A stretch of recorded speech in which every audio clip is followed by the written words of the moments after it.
ঢাকার পূর্বাঞ্চলে অবস্থিত নিঝুমপল্লী রিসোর্ট। রিসোর্টের পরিবেশ, সুযোগ সুবিধা এবং ভ্রমণ অভিজ্ঞতা নিয়ে আজকের ভিডিওতে থাকছে বিস্তারিত।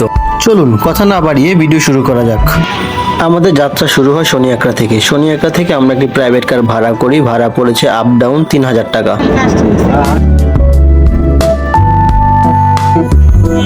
দর্শক, এই মুহূর্তে আমি আছি পূর্বাচল নিঝুমপল্লী রিসোর্টের একেবারে গেটের সামনে। তো আপনারা কিভাবে আসবেন পূর্বাচল নিঝুমপল্লী রিসোর্টে? পূর্বাচল নিঝুমপল্লী রিসোর্টে আসার জন্য আপনাদের চলে আসতে হবে পূর্বাচলের 30 নম্বর সেক্টরের 152 নম্বর রোডের কলখান বাজারে। আমার কাছে একটা বিষয় বেশ ভালো লাগে, সেটা হচ্ছে নিঝুমপল্লী রিসোর্টের পাশেই রয়েছে একটি মসজিদ। নামাজ আদায়ের জন্য এখানে সুব্যবস্থা রয়েছে। গেট দিয়ে প্রবেশ করতে চোখে পড়ে সুন্দরভাবে সাজানো একটি প্রবেশ পথ। সামনেই দেখতে পাচ্ছি মঞ্জুরি লতা দিয়ে সাজানো একটি গেট। আসসালামু আলাইকুম viewers, welcome to my YouTube channel Tahsin travel blog. আজকে আমি চলে এসেছি নিঝুমপল্লী রিসোর্টে। ঢাকার থেকে কাছে নিঝুমপল্লী রিসোর্ট। এটা হচ্ছে ঢাকার পূর্বাঞ্চলে অবস্থিত নিঝুমপল্লী রিসোর্ট। তো রিসোর্টটা হচ্ছে একদম সম্পূর্ণ প্রকৃতির ঘরে। আপনার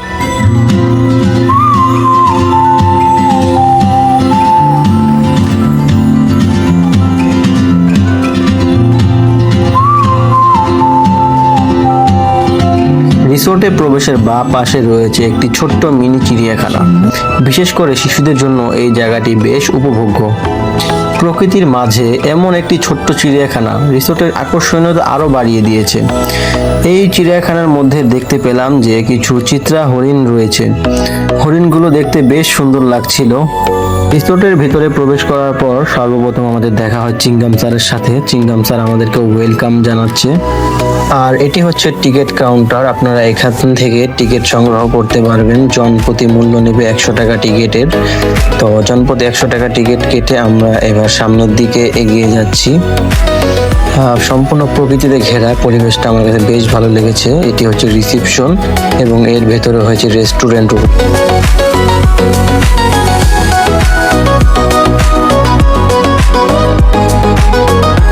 এরপর আমরা চলে আসি কিডস জোনে। শিশুদের বিনোদনের জন্য এখানে রয়েছে ভিন্ন ধরনের রাইডস, খেলাধুলার ব্যবস্থা।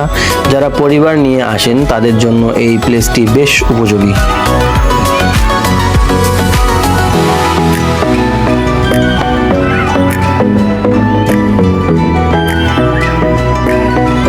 একটু ভিতরে প্রবেশ করতে আমরা দেখতে পেলাম এখানে রয়েছে নৌকা খেয়া ঘাট।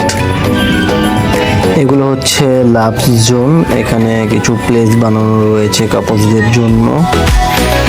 এবং এই নৌকা ঘাটে আপনারা চাইলে নৌকা ও বুটস রয়েছে দুটোই, প্যাডেল বোট এবং নৌকা রয়েছে। আর জনপ্রতি 100 টাকা করে 15 মিনিট আপনারা নৌকা চালাতে পারবেন এখানে। নৌকা ঘাটের অপোজিটেই রয়েছে হানিমুন সুইট কটেজ। এই কটেজগুলো আপনারা আসলে এখানে ঘুরতে পারবেন। একদম সম্পূর্ণ নিরিবিলি পরিবেশ, শান্তশিষ্ট পরিবেশ এবং ভিতরটা দেখতে পেলাম যে খুব সুন্দর।